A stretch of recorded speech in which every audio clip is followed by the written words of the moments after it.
अस्सलामुअलैकुम। Welcome to एमरात। India ने 8 से 9 मई के दरमियान जब पाकिस्तान के मल्टीपल एरियाज़ पर अपने हैरोप और harpy Israeli made suicide drones को भेजा, तो उन ड्रोन्स को पाकिस्तान ने मल्टीपल एरियाज़ में इंटरसेप्ट कर दिया और वो पाकिस्तान के लिए कोई ख़ास मुसीबत क्रिएट नहीं कर पाए। लाहौर में एक ड्रोन का इम्पैक्ट हुआ एक कॉलेज के नज़दीक और एक लाहौर इंटरनेशनल एयरपोर्ट के नज़दीक। 2 ड्रोन्स वहाँ टकराए। इंडिया ने वहाँ ये क्लेम किया कि पाकिस्तान का एक HQ-9 एयर डिफेंस सिस्टम उन्होंने डिस्ट्रॉय किया है, उसका बेसिकली कंपोनेंट डिस्ट्रॉय किया है। और हमने तब वीडियो भी बनाई जिसमें सबूतों के साथ हमने ये चीज़ वाजे की कि एक इलेक्ट्रिक जनरेटर व्हीकल के करीब ये कामिकाजी ड्रोन हिट किया था, जिसकी वजह से उसे पार्शियल डैमेज हुआ और वो व्हीकल भी ऑलमोस्ट रिपेयरेबल कंडीशन में थी, उसे कोई खास डैमेज नहीं हो सका था। और ये जो इलेक्ट्रिक जनरेटर व्हीकल्स होती हैं ये एयरपोर्ट्स पर और इवन ऑफिसेज और कॉरपोरेट सेक्टर में भी यूज़ होती हैं। इन्हें मिलिट्री भी यूज़ करती है और सिविलियन पर्पसेस में भी इन्हें यूज़ किया जाता है।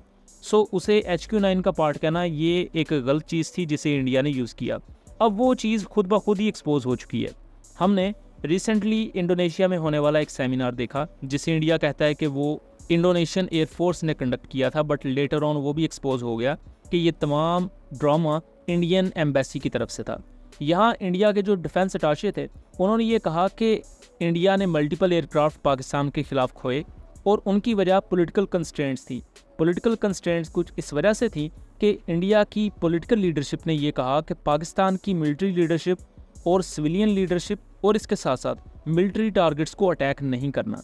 इसकी वजह से इंडियन फाइटर जेट्स पाकिस्तान के खिलाफ खुलकर कोई भी इकदाम नहीं उठा सके और पाकिस्तान ने इंडिया के 6 एयरक्राफ्ट शॉट डाउन कर दिए। ये कहना था डिफेंस ढांचे का, इंडिया के डिफेंस ढांचे का, जिनका बयान आप यहाँ देख भी सकते हैं।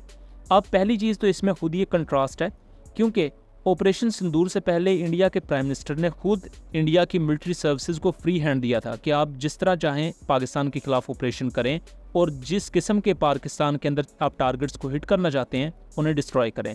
लेकिन अब इंडिया के मिलिट्री अटाशे ये कह रहे हैं कि हमें कम्प्लीटली फ्री हैंड नहीं दिया गया था और कुछ पर्टिकुलर टारगेट्स को हिट करने की इजाज़त नहीं थी, जिसकी वजह से हम खुलकर पाकिस्तान के खिलाफ कोई टैक्टिक्स नहीं अपना पाए और हमारे जहाज़ों का नुकसान हो गया। अब यहाँ वो अहम चीज़ ये भी क्लेम कर रहे हैं कि हमें पाकिस्तान के एयर डिफेंस सिस्टम्स को भी इंगेज करने की इजाज़त नहीं थी। तो सवाल ये है कि अगर एयर डिफेंस सिस्टम्स को इंगेज करने की इजाज़त नहीं थी तो फिर इंडिया का ये दावा अपने आप में झूठा हो जाता है कि उन्होंने पाकिस्तान का कोई HQ-16 या HQ-9 air defence system destroy किया। लेकिन ये बात जो मिलिट्री ढांचे की है ये कम्प्लीटली फेक है। इंडियन मिलिट्री को पहले ही एक फ्री हैंड दिया गया था और उन्होंने पाकिस्तान के जितने भी की पॉइंट्स हैं वहाँ पर कामिकाजी ड्रोन्स भेजे और उनसे अटैक करने की कोशिश की। ऐसे 80 ड्रोन्स इंडिया ने लॉन्च किए, जिनमें से 77 से 78 के दरमियान ड्रोन्स कंफर्म शॉट डाउन कर दिए गए थे और जो 2 ड्रोन्स गिरे वो भी कोई खास नुकसान नहीं पहुंचा पाए। आप उस व्हीकल को यहाँ देख सकते हैं, ये एक इलेक्ट्रिक जनरेटर व्हीकल है। मोस्ट प्रोबेबली अगर ड्रोन इस व्हीकल को डायरेक्टली हिट करता तो ये पूरी व्हीकल कम्प्लीटली डिस्ट्रॉय हो जाती, लेकिन व्हीकल अपनी जगह पर सही मौजूद है। कुछ एरियाज पर आपको कुछ शार्पनर्स लगे हुए नजर आएंगे। इसके साथ साथ ये भी चीज़ बहुत ज़्यादा अहम है कि इस पूरे कॉन्फ्लिक्ट में पाकिस्तान के पास अपने की एयर डिफेंस सिस्टम्स मौजूद ही नहीं थे। अगर HQ-9 की बात की जाए तो जो आर्मी का HQ-9 AP सिस्टम है जिसकी 125 किलोमीटर रेंज है, उसकी सिर्फ एक बैटरी ही पाकिस्तान आर्मी के पास फिलहाल मौजूद है और वो पाकिस्तान की जो हाई वैल्यू फैसिलिटीज़ हैं, जहां हम न्यूक्लियर फैसिलिटीज़ की बात कर सकते हैं, वहाँ डिप्लॉय किए गए होंगे। लेकिन वो किस एरिया में डिप्लॉय थे हम उसकी खास तौर पर बात नहीं कर सकते। इसी तरह अगर एयरफोर्स की HQ-9B की बात की जाए तो उसकी भी एक बैटरी रिसेंटली पहुंची है पाकिस्तान में। बाकी जो मेनली पाकिस्तान एयरफोर्स और आर्मी ने एयर डिफेंस सिस्टम्स यूज़ किए हैं उसमें integrated electronic air defence systems मौजूद थे, जिन्हें हम इलेक्ट्रॉनिक वॉरफेयर इक्विपमेंट भी कहते हैं। और इसके साथ साथ पाकिस्तान के HQ-16 थे जो कि short to medium range air defence system है और 40 किलोमीटर की रेंज प्रोवाइड करते हैं। तो कहने का मकसद ये है कि एक तो इंडिया का वो क्लेम भी झूठा साबित हो रहा है कि उन्होंने पाकिस्तान को कोई एयर डिफेंस सिस्टम डिस्ट्रॉय किया था, और इस चीज़ को हमने तभी डिबंक कर दिया था और हमने ये भी कहा था कि आने वाले वक्त में आपको इसके बारे में मज़ीद सबूत भी मिल जाएंगे।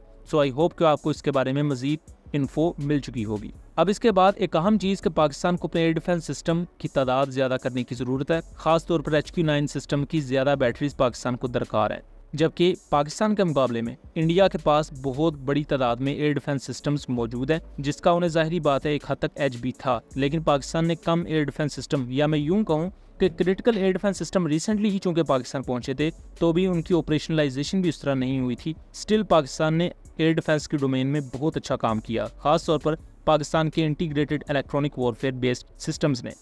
सो दोस्तों, ये था एक एनालिसिस। उम्मीद करता हूँ चीज़ें क्लियर रही होंगी। वीडियो पसंद आई हो तो इसे ज़्यादा से ज़्यादा शेयर कीजिएगा ताकि इस तरह की मज़ीद इन्फॉर्मेटिव वीडियोस हम आपके लिए लेकर आ सकें।